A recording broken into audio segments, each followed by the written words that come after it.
Karena gini, masalah utama si kelas menengah ini itu hedonic treadmill. Iya sih. Jadi gaji naik, tapi lifestyle mereka ikut naik. Iya sih.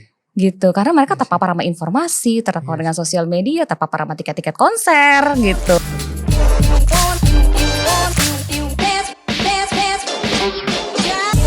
Selamat datang di Bicara Uang, podcast dari Mirai Aset Sekuritas Indonesia bersama Reza Al-Kadri di sini. Udah siap pengen ngobrol-ngobrol barengan sama bintang tamu kita untuk ngomongin sebuah tema yang kita ambil dari salah satu beat Panji Pragiwaksono di stand up spesialnya yang ada di Netflix, namanya adalah Mens Rea. Di situ tuh ngomongin soal justru yang paling dalam tanda kutip tertekan itu bukan golongan kelas bawah atau mungkin golongan yang atas, tapi justru golongan yang di tengah-tengah.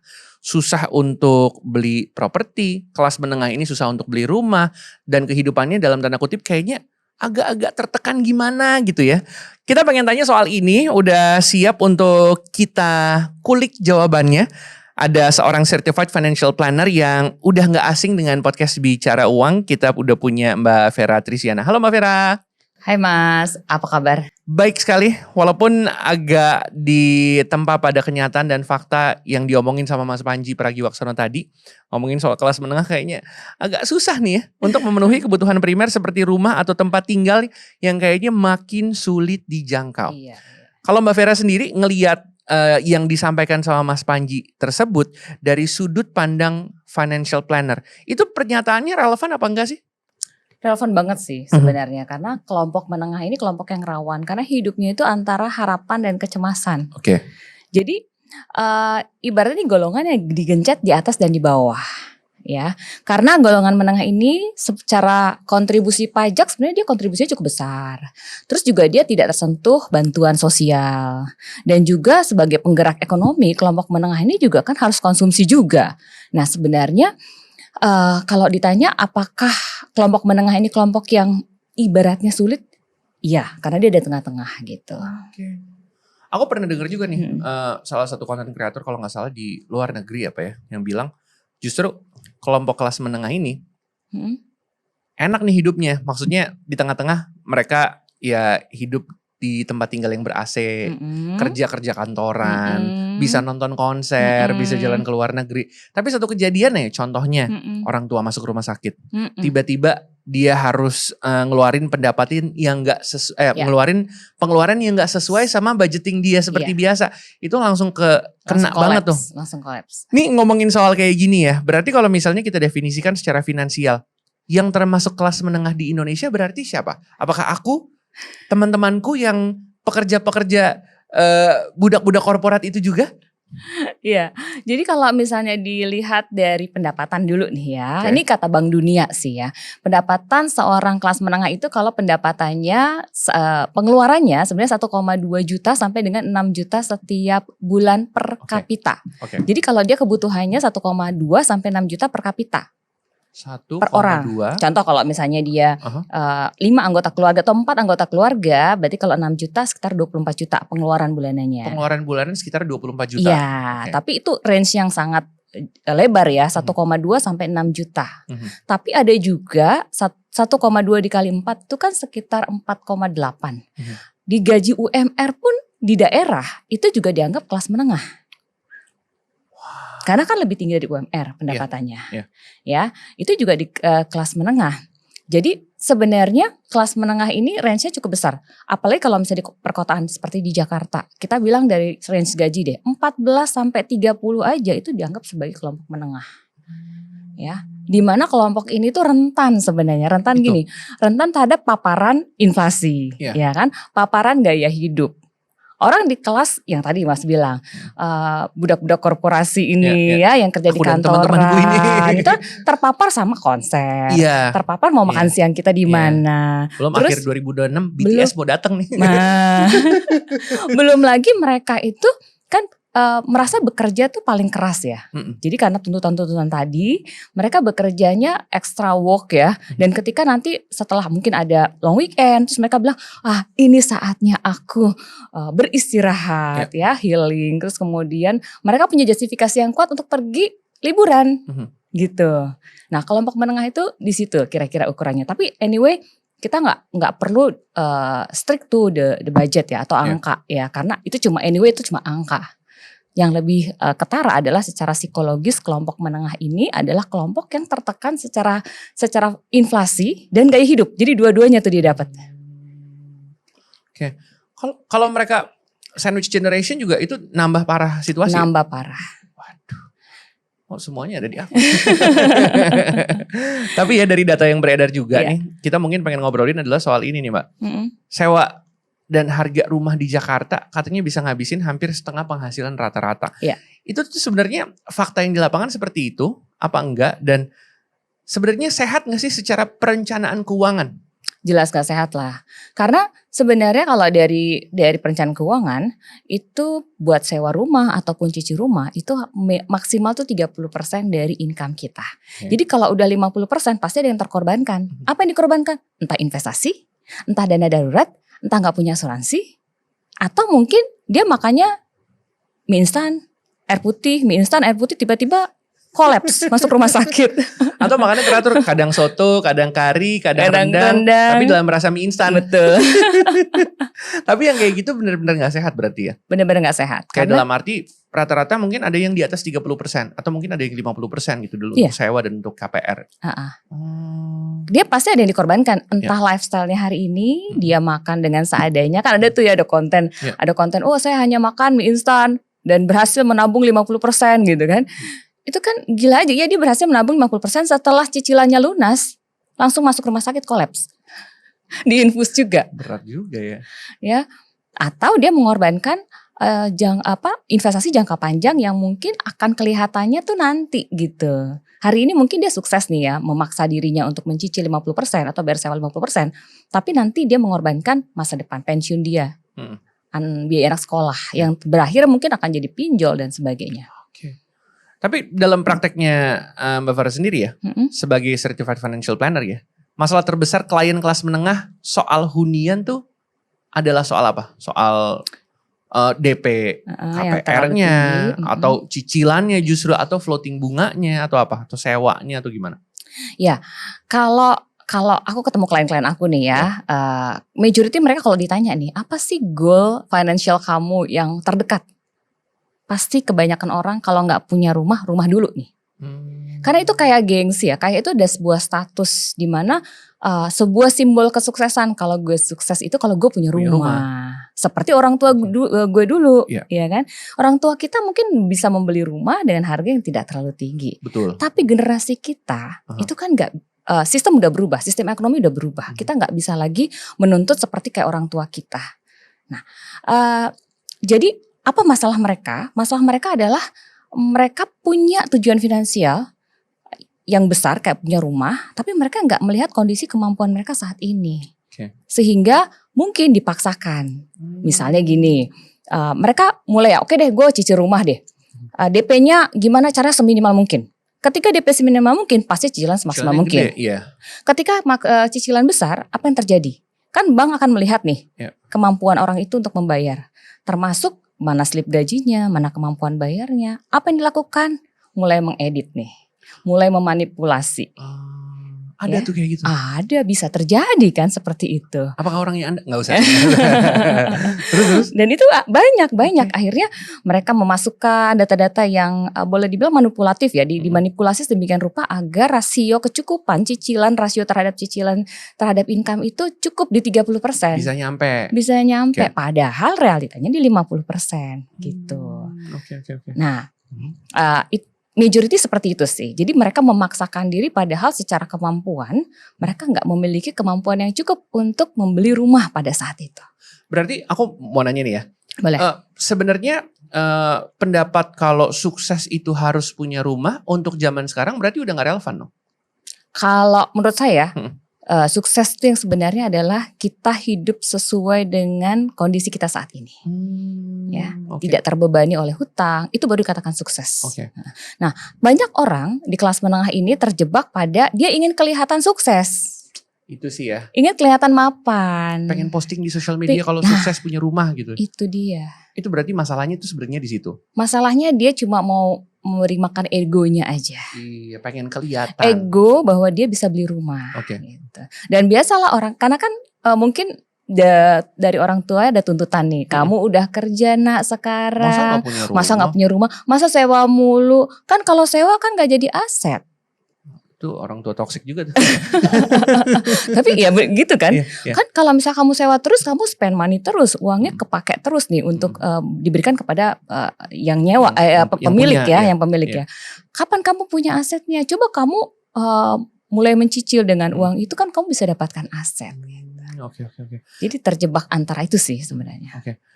Tapi kan aku ngelihat cerita-cerita khususnya di generasi di atas aku gitu, orang tuaku, di mana dia cerita gajinya dulu seberapa dan harga rumah berapa. Kalau menurut aku tuh kayak oh ya masih possible ya untuk gajinya mereka segitu dapetin rumah di harga segitu pada waktu itu. Tapi kalau aku ngelihat sekarang kok kayaknya gajinya sih mungkin ada kenaikan tiap tahun, tapi kok kayaknya makin jauh dari jangkauan kita untuk bisa beli rumah yang ya gaji UMR. Bisa beli rumah harga 1,5 M tuh aku gak tahu kayak gimana hidup kita gitu ya. Kalkulator apapun kayak gak nyampe tuh ngitungnya. Ini masalah daya beli atau emang struktur pasar propertinya kita tuh sebenarnya emang gak ramah buat kelas menengah? Sebenarnya kombinasi keduanya sih.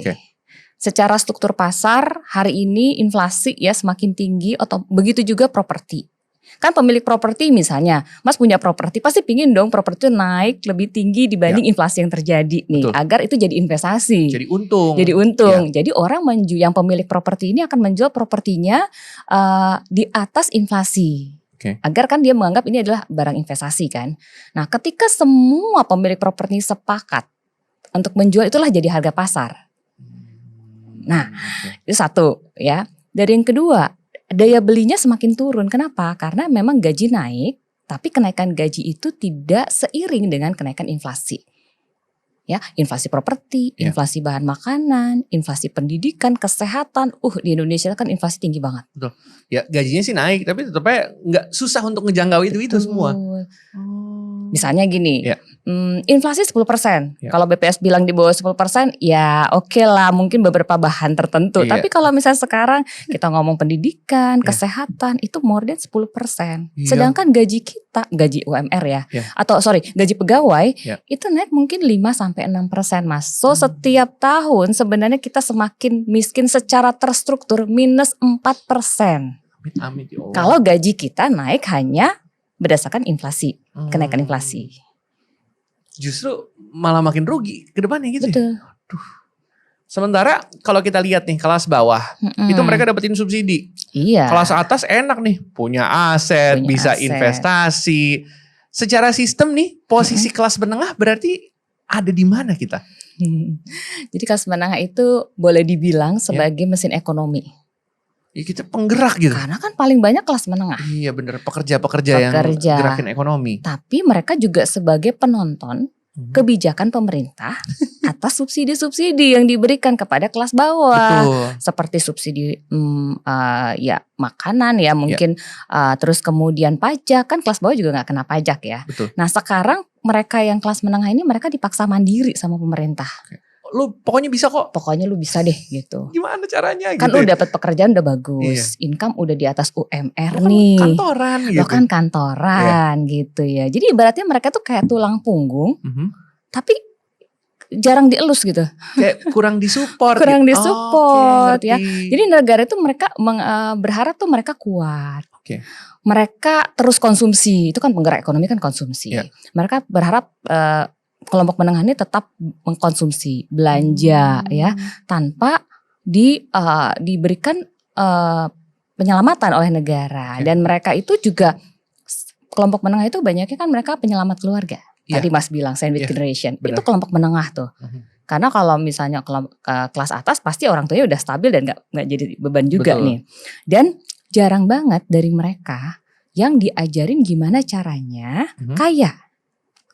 Iya, diajarinnya bertahan hidup sih. Bertahan aja, lu bertahan aja. Gitu. Nah, udah kayak gitu, dengan situasi dan kondisi kelas menengah, akhirnya biasanya muncul banyak masalah nih. Ya. Karena gimana caranya mereka bisa tutup lubangnya. Ya.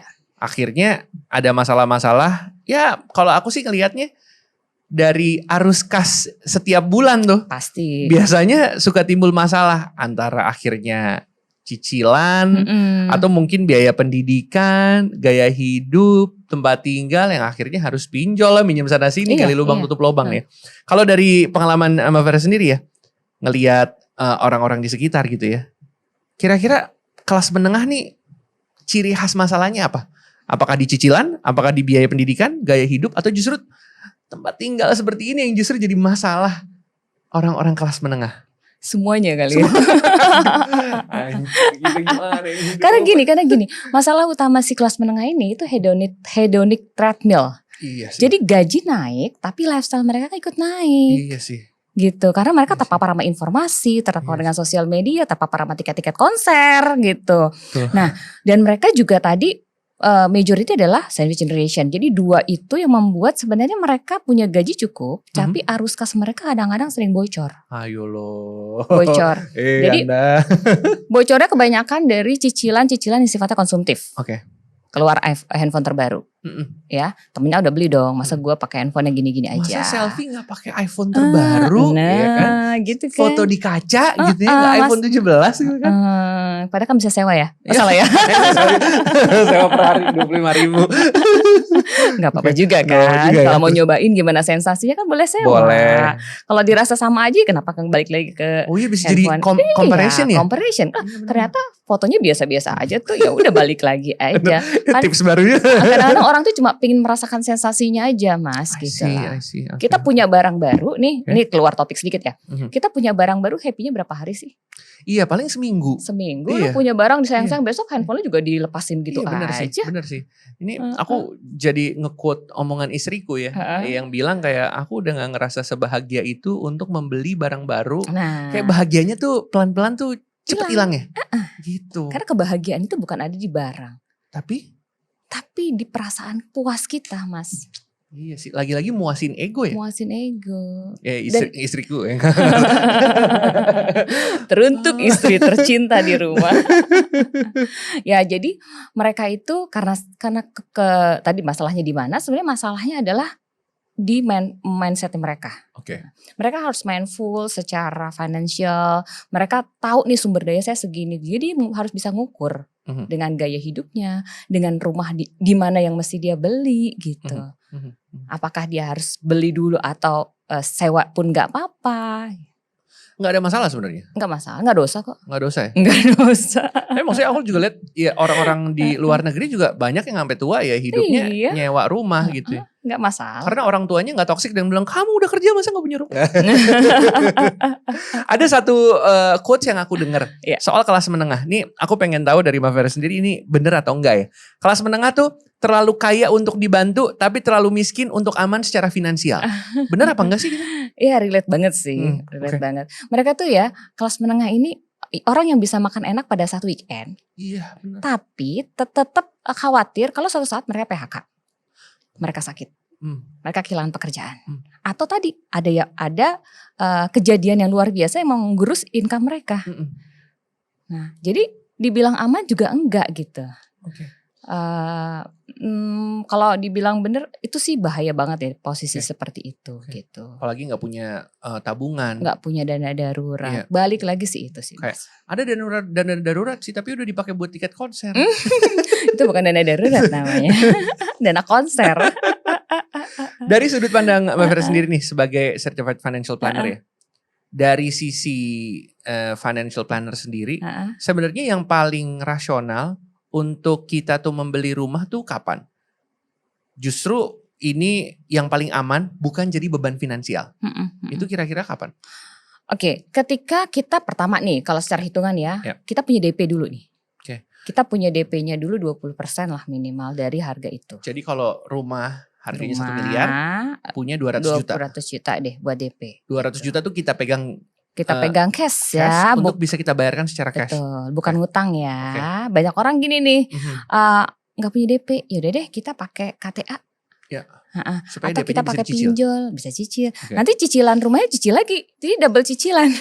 Jadi di saat yang sama cicil DP dan juga cicil rumah. Iya. Itu nggak boleh tuh? Nggak boleh. Jangan. Walaupun secara cicil yang tidak ya kayak pinjol itu nggak terdetek di BI checking gitu ya, atau mungkin di rasio itu kita nggak kelihatan di bank pada saat checking, tapi nggak masuk secara hitungan logika. Lu harus nyicil dua-duanya gitu. Tetap aja kecekek secara pribadi, Kecekek. walaupun BI checking lu aman gitu. Lu sendiri yang ngerasa deg-degan dan ketar-ketir gitu ya. Iya. Oke. Nah, cicilan baik lagi. Abis itu kita punya 20%, cicilannya nggak boleh lebih dari 30% dari income kita. Cicilannya nggak boleh dari Contohnya gaji kita 10 juta. 10 juta. Cicilan nggak boleh lebih dari 3 juta. I see. Karena kalau cicilan lebih dari 3 juta, lu makan pakai apa? Lu nabung pakai apa? Lu nggak bayar asuransi pakai apa? Dana darurat lu gimana? Ini kalau kayak contohnya kayak aku gitu ya. Aku dan pasanganku dan istriku itu penghasilan berdua. Baru dicek ini lebih dari 30% atau enggak. Betul. Oke. Aku mau cerita jujur nih tentang pengalaman aku ya. Jadi dulu pada saat aku fresh graduate, datang ke Jakarta. Ya tadi tuh ya, masa sih udah kerja gak punya rumah gitu kan ya. Akhirnya kita berdua sepakat lah. Waktu itu suami masih kerja, saya masih kerja ya. Kantoran nih. Kantoran ya. Setelah itu kita kumpul-kumpul, kita bisa nih cicil gitu. Cuma waktu itu ternyata saya harus beli rumahnya, satu DP kita sudah ada nih ya. Tapi ternyata kita harus beli rumah yang nilainya itu cuma uangnya bisa segitu. Dan nilai tempatnya jauh banget. Affordable sih. Affordable cuma jauh. Terus kemudian kita deketin lagi. Harga lebih tinggi dong. Akhirnya kita bilang gini, yaudah deh kita nekat aja yang ini. Kan kita punya penghasilan yang lain, kita masukin aja gitu ya. Nah singkat cerita belum terjadi tuh kayak gitu. Manipulasi itu belum terjadi tuh. Bawalah ibu mertua melihat lokasi. Kata ibu mertua, punya rumah jauh banget. Akhirnya digagalkanlah sama ibu mertua saya ya.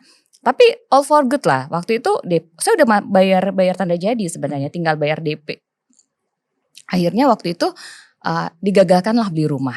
Tapi bersyukur pada saat itu saya nggak mengambil karena ego saya pengen punya rumah. Saya kan udah kerja nih sebagai karyawan ya, karyawan BUMN lagi waktu itu kan ya. Harusnya gue punya rumah dong gitu kan. Dan ayo kapan lagi nabung rumah daripada uangnya habis pakai buat kontrak gitu kan. Nah singkat cerita nggak jadi lah ya. Sampai satu ketika akhirnya saya bisa beli rumah di tempat yang diinginkan dengan menundanya sedikit aja. Menunda sedikit, saya kumpulin uangnya, saya bisa beli di tempat yang lebih baik lagi dan lebih proper. Nah, jadi kebanyakan orang nih Mas, jadi beban ini, itu kalau gini, akhirnya kita beli rumah dengan cara mencicil. Terus karena kita mencicil, kita terikat oleh perusahaan itu.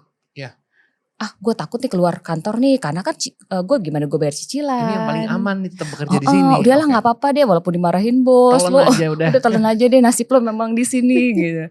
Lu telan aja. Padahal sebenarnya di luar sana lu punya banyak opportunity lain. Lu punya kesempatan tapi lu takut gagal karena udah terikat sama si cicilan ini. Jadi pertanyaannya ini aset atau penjara sih sebenarnya?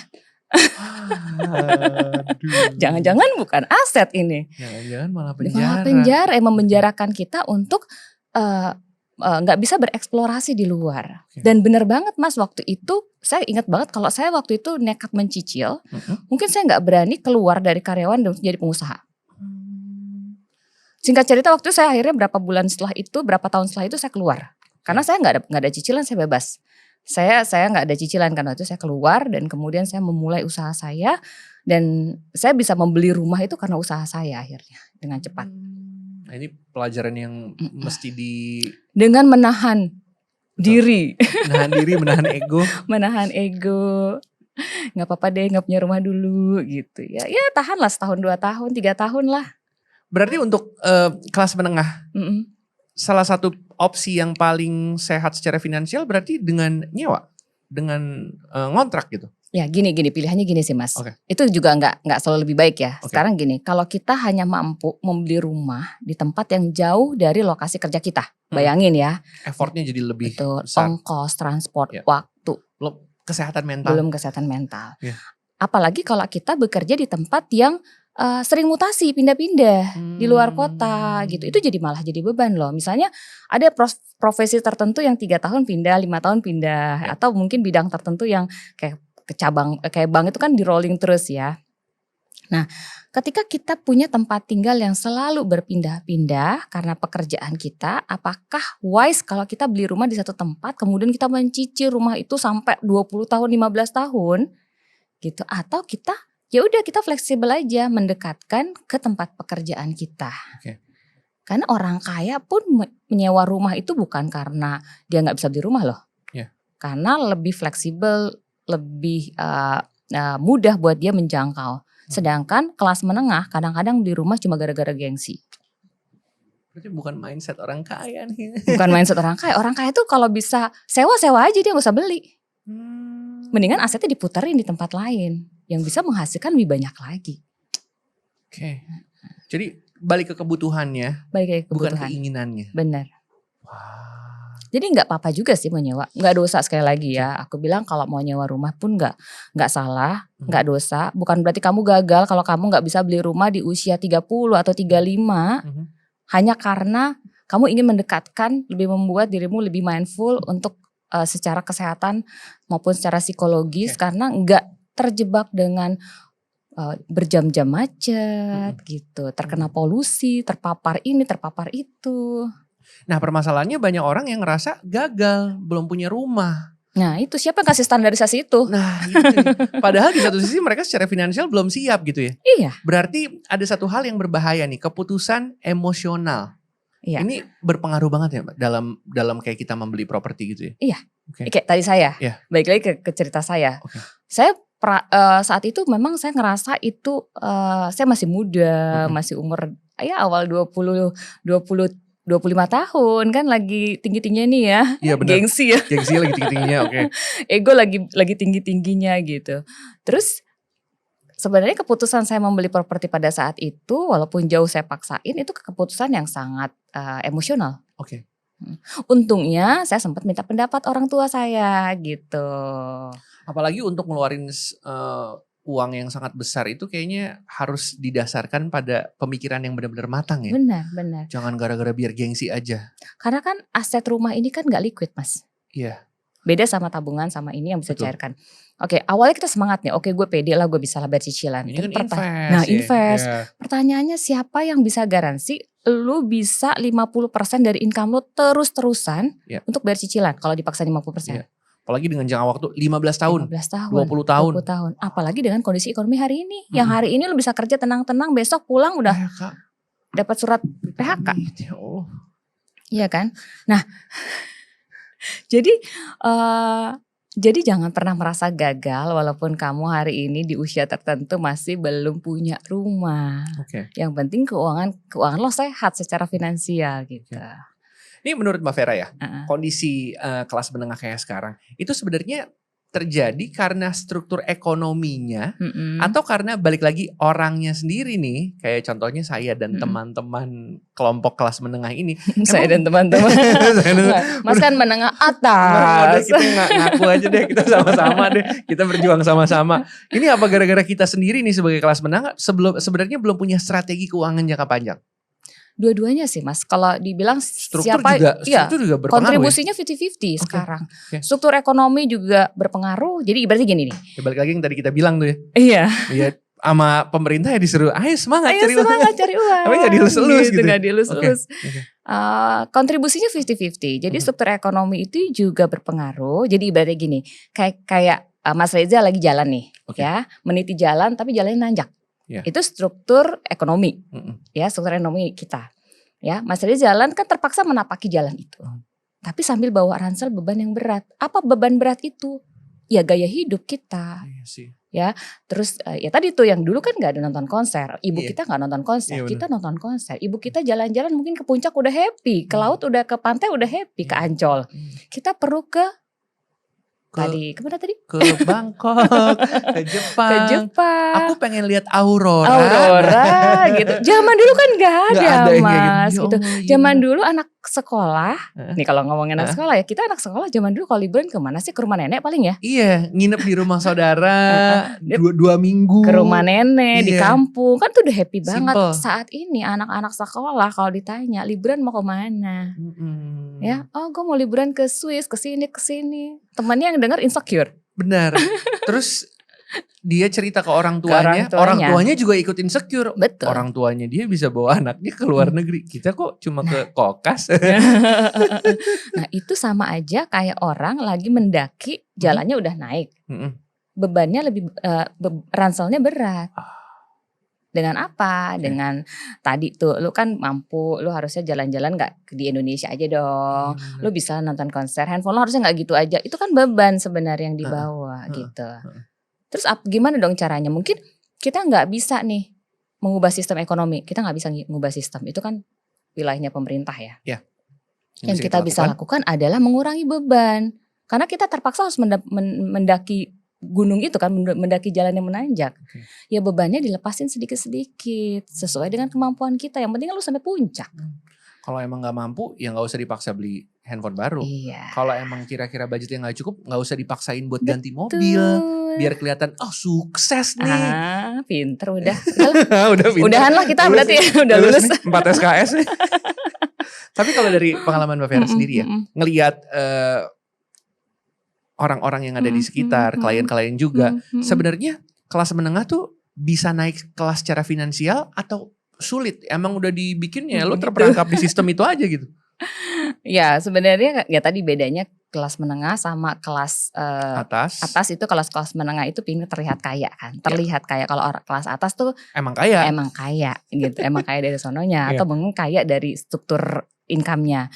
Nah sehingga ketika ternyata ingin terlihat kaya kayak tadi tuh Mas, mereka memprioritaskan barang-barang yang sifatnya konsumtif dan kelihatan. Kalau investasi ya, walaupun investasi banyak di Mirai Aset tapi nggak kelihatan, nggak mungkin dipamerin. Yang bisa pamerin apa? Handphone, logo Gucci, logo Gucci, feel kayak gitu-gitu tuh. Iya kan? Lu turun dari mobil apa, handphone lo apa, lu bawa tas apa, itu yang bisa dilihat. Tapi kan saldo rekening lu nggak kelihatan. Masa pakai kaos di screenshot? Iya. Isinya berapa nggak gitu? Lo nggak bisa buka, kasih tunjukin orang sama aplikasi Mirai lo kan ini aset gue sekian, fotonya segini. Di screenshot, di print jadi ke meja gitu, nggak gitu Mas, jangan gitu. Kan nggak bisa ya. Jadi sebenarnya sulit naik kelas iya kalau mindset mereka masih sama. Padahal kelas menengah ini punya kemampuan loh untuk naik jadi golongan menengah atas atau golongan atas ketika mereka mampu manage keuangan mereka. Mereka punya sumber daya yang cukup loh sebenarnya. Gaji rata-rata di atas UMR. Tapi kalau ngelolanya nggak benar, mau gaji lo di atas UMR juga nggak akan cukup. Gitu. Berarti ujung-ujungnya balik ke diri kita masing-masing. Balik ke diri masing-masing. Kita bisa ngontrol apa enggak. Kita bisa invest lebih penting apa enggak gitu ya. Kalau orang yang bilang kayak gini nih Mbak, pola hidupnya yang penting cukup buat hari ini. Hari ini aman, makan, hari ini tidur masih aman, kerja masih aman, semua yang penting cukup buat hari ini. Itu justru oke atau jadi penghambat untuk pembentukan aset? Kalau dibilang pokoknya untuk hari ini, berarti berapapun gaji mereka akan habis buat hari ini doang. Iya sih. Mereka mengorbankan masa depan, mengorbankan pensiun yang berapa puluh tahun lagi ya. Jadi kalau ditanya, menurut aku itu mindset yang menghambat ya. Karena ketika mereka cukup buat hari ini, mereka punya gaji 10 juta. Ya udah dihabisin aja. Toh kita harus cukup buat hari ini, kita harus cukup happy, cukup senang, cukup healing gitu kan. Punya uang, punya gaji naik 20 juta sama. Begitu mindsetnya. Jadi sampai kapan? Mereka gak pernah berpikir untuk tadi tuh ya. Kan suatu saat mereka bakal pensiun. Mereka suatu saat bakal kehilangan income karena mereka sudah tidak produktif lagi. Pertanyaannya siapa yang akan cover biaya hidup kita pada saat itu? Negara. Kan gak mungkin. Orang kita disuruh kerja. BPJS aja lu harus bayar kan. Ngantri lagi. Sakit gigi suruh ngantri. Hal-hal yang kayak gitu ya. Ya itu. Karena kelas menengah ini sekarang gini Mas. Boleh dibilang kalau kita gak pinter-pinter ya sekarang pendidikan. Kita sekolah negeri kan terbatas nih. Pastinya kita butuh ekstra uang, ekstra money buat nyekolahin anak di tempat swasta. Yang kedua, BPJS, lu tahan dengan BPJS. Saya nggak ngejakin BPJS ya, cuma kalau pingin dapat layanan yang lebih sempurna dan cepat, pasti lo beli asuransi kesehatan swasta. Pensiun, ya. Memang lo mau jadi anak lo sandwich generation lagi kan? Enggak. Iya sih benar. Ya.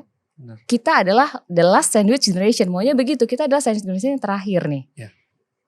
Syukur-syukur anak kita nggak merasakan itu. Amin. Nah, ketika 3 hal itu menjadi sebuah kesadaran, pasti dia akan menyisihkan uang mereka untuk masa depan.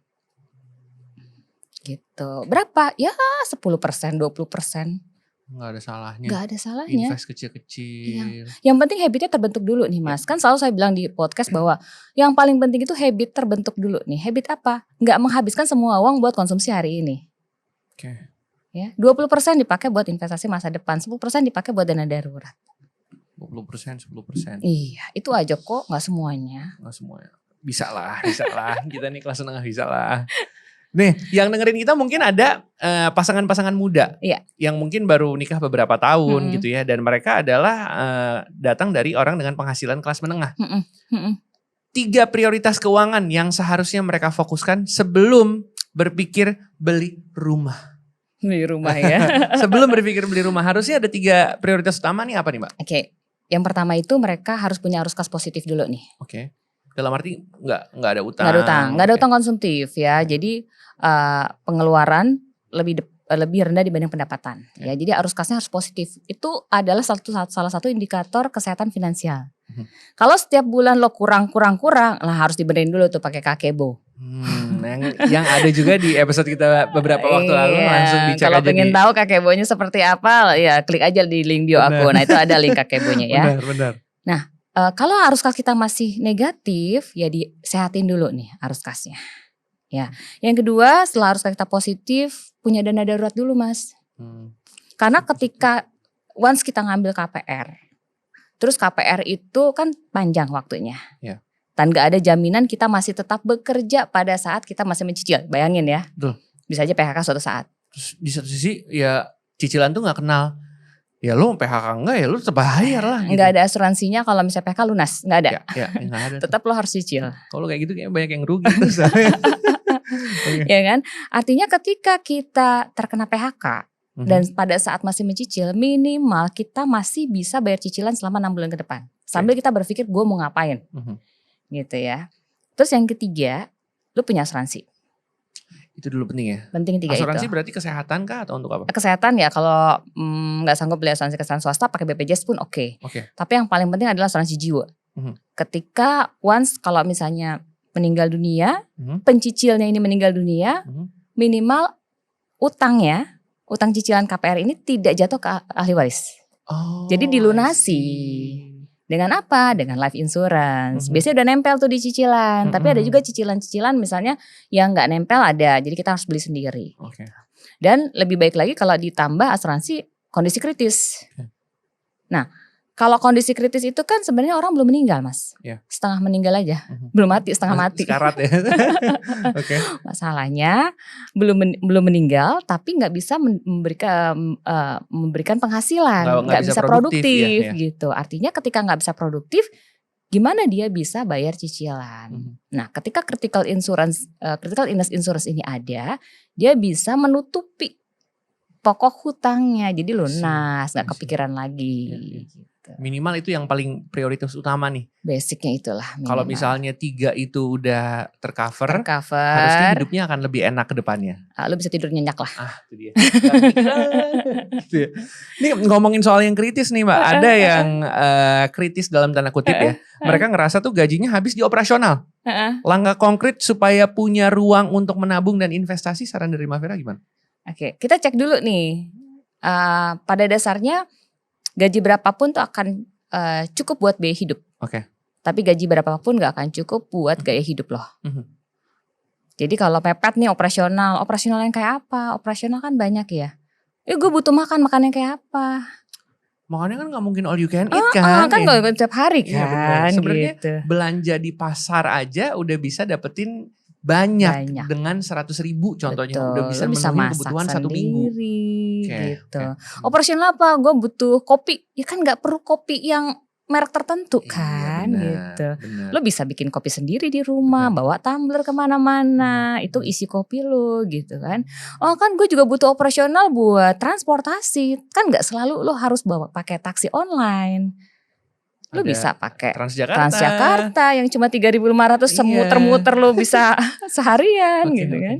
Artinya operasional ini perlu kita cek lagi. Bagaimana cara ngeceknya? Pakai Kakebo lagi.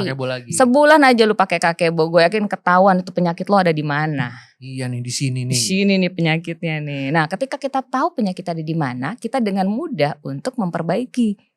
Memberikan treatment. Oh ternyata gue banyaknya di kopi nih, jajan kopi nih. Besok gue kurangi Nah setelah ketahuan kan bisa ada spare buat menabung. Menabung. Nah ketika lu udah bisa menabung, lu punya dana darurat udah cukup nih. Investasi udah mulai banyak ya. Dan lu sudah bisa menabung untuk apa? Untuk DP rumah. Kalau memang tetap mau kekeh beli rumah nih ya. Nabung buat DP rumah. Tapi sebelum nabung DP rumah ya lu taruh dulu di reksadana kek, di emas kek, di saham. Suruh uangnya kerja dulu. Gitu. Siap cukup baru lo beli, lo pakai buat DP rumah itu. Berarti kalau untuk zaman sekarang realistisnya kelas menengah fokus rumah dulu atau fokus bangun aset keuangan dulu? Kalau aku sih kalau sumber daya cukup nggak apa-apa juga sih. Bukan berarti nggak boleh beli rumah ya. Kalau sumber daya cukup boleh silahkan beli rumah. Tapi kalau enggak prioritas mana dulu, bangun aset dulu. Tadi tuh. Bangun aset supaya bisa naik kelas secara finansial. Terus kemudian punya uang yang cukup buat beli rumah. Ya sesuai dengan kebutuhan kita. Untuk tambah jadi motivasi nih Mbak. Prinsip utamanya kalau pengen naik kelas secara finansial untuk kelas-kelas menengah gimana? Jadi kan rumah ini sebagai motivasi sih. Jadi bukan berarti podcast ini membuat ya udah deh gue nyewa aja deh gitu. Enggak juga sih ya. Justru membuat kita menjadi motivasi untuk apa? Untuk menambah income. Jadi ada beberapa, aku mau cerita tentang case-case klien aku ya. Seru-seru sih nih. Yang pertama nih lucu nih. Ketika orang datang ke saya itu udah terlanjur, Kak salah gak kalau aku punya cicilan itu 50% dari income? Udah terjadi nih. Mau dibilang salah juga. Nasi udah jadi bubur. Gitu. Refinancing juga terlalu panjang. Saya bilang gak ada salahnya asal kamu mau untuk extra effort nambah income. Agar rasio turun. Jadi gak 50%, rasanya kayak 30% jadinya. Apa ya? Ya tambah income apa aja kan. Lu punya skill, punya waktu, punya kemampuan, punya networking. Itu bisa dilakukan. Itu jadi motivasi nih. Jadi sekarang yang sudah terlanjur di atas 30% gimana Kak? Jadi motivasi buat nambah income. Itu. Semangat lagi. Gimana caranya? Pokoknya 30% biar hidup lo tenang. Nah, terus buat yang ada beberapa orang juga ya, klien-klien juga ada yang sempat cerita, Kak, dia tuh punya sumber daya memang agak terbatas sih, gitu. Karena kebutuhan juga banyak, kewajiban juga banyak. Opsinya sebenarnya dia pengen beli rumah. Kak, aku beli rumah dulu, pengen punya modal untuk bisnis karena dia pengen pensiun. Jadi ini banyak sekali pekerja-pekerja luar yang menyumbang devisa ke Indonesia ya. Jadi klien-klien aku tuh banyak, jadi kita ketemu pakai Zoom gitu. Terus saya senang sih bantu mereka gitu ya, karena mereka punya income yang lumayan besar, tapi mereka nggak bisa manage ya. Dan akhirnya mereka, Kak aku tuh pengen pulang kampung suatu saat, pengen balik ke Indonesia, pengen punya rumah dan juga modal usaha. Bagus dua-duanya dong, punya rumah dan modal usaha. Tapi ketika income-nya ternyata nggak cukup untuk hari ini, saya bilang, kamu sewa nggak dosa kok. Lebih baik nabung buat modal usaha. Karena kalau usahamu bagus, lancar, lo bisa beli rumah. Tapi kalau lo punya rumah, lo belum tentu bisa usaha. Iya benar. Bahkan bisa jadi liability gitu ya. Bisa jadi beban kan, pajaknya, maintenance-nya gitu.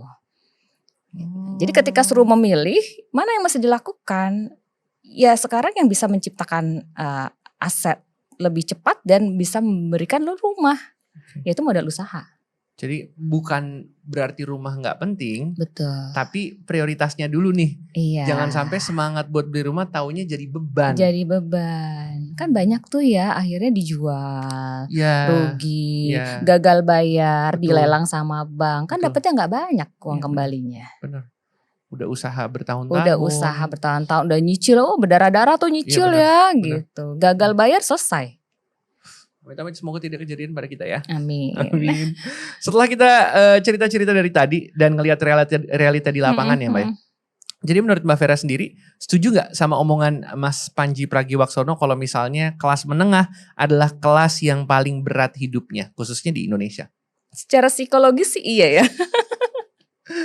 Secara psikologis sih iya, karena mereka menanggung beban yang tadi itu ya.